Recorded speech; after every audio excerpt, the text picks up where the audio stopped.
Ang pagsisimula ng isang panaderia o bake shop ay maaaring maging isang kapana-panabik na pakikipagsapalaran, ngunit nangangailangan ito ng maingat na pagpaplano at paghahanda. Narito ang ilang hakbang upang matulungan kang makapagsimula. 1. Pananaliksik at pagpaplano. Magsagawa ng pananaliksik sa merkado upang maunawaan ang pangangailangan para sa mga inihurnong produkto sa iyong lugar, tukuyin ang iyong target na merkado, at masuri ang iyong kompetisyon. Gumawa ng business plan na nagbabalangkas sa iyong konsepto ng panaderia, mga produkto at serbisyo, target na market, diskarte sa pagpepresyo, plano sa marketing, at mga pinansyal na projection. 2. Mga kinakailangang legal at regulatoryo. Irehistro ang pangalan at istruktura ng iyong negosyo at sole proprietorship, partnership, LLC, at iba pa sa naaangkop na awtoridad ng pamahalaan. Kumuha ng mga kinakailangang permit at lisensya tulad ng mga permit sa kalusugan, mga permit sa tagapangasiwa ng pagkain, at mga lisensya sa negosyo upang magpatakbo ng isang panaderia sa iyong lugar. Maging pamilyar sa mga regulasyon sa kaligtasan ng pagkain at mga kinakailangan para sa paghawak at paghahanda ng pagkain. 3. Lokasyon at mga pasilidad. Maghanap ng angkop na lokasyon para sa iyong panaderia na tumatanggap ng mataas na trapiko sa paa o madaling ma-access sa iyong target na merkado. Isaalang-alang ang mga salik gaya ng mga tuntunin sa pag-upa, mga kinakailangan sa espasyo, mga regulasyon sa pag-zoning, at pagkakaroon ng paradahan.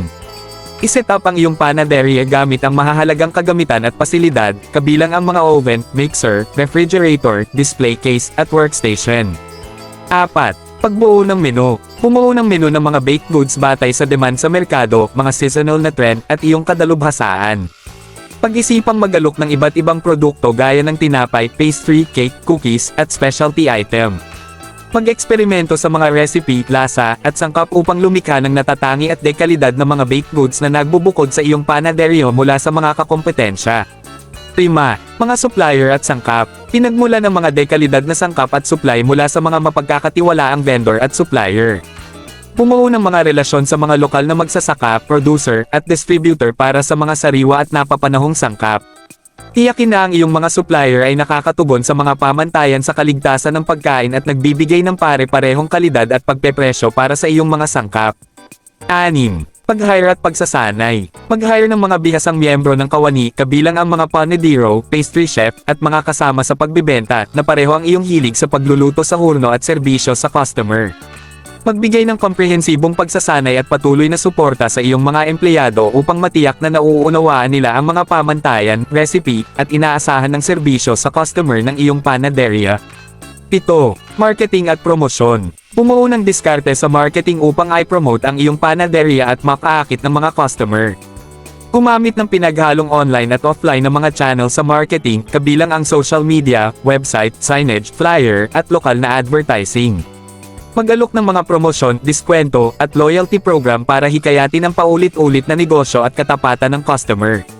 Makilahok sa mga kaganapan sa komunidad, mga merkado ng mga magsasaka, at mga pagdiriwang ng pagkain upang maipakita ang iyong mga produkto at makipag-ugnayan sa mga potensyal na customer. 8. Paglansad at pagpapatakbo. Magplano ng isang grand opening event o soft launch upang ipakilala ang iyong panaderia sa komunidad at makabuo ng kaguluhan. Tiyakin ang maayos na operasyon sa pamamagitan ng pagpapatupad ng mga mahusay na daloy ng trabaho, pamamahala ng inventaryo, at pagpapanatili ng mga pamantayan sa kalinisan at kalinisan. Humingi ng feedback mula sa mga customer at patuloy na suriin at pagbutihin ang iyong mga produkto at serbisyo batay sa kanilang mga kagustuhan at mungkahi. Ang pagsisimula ng panaderia ay nangangailangan ng dedikasyon, pagsusumikap, at atensyon sa detalye, ngunit may maingat.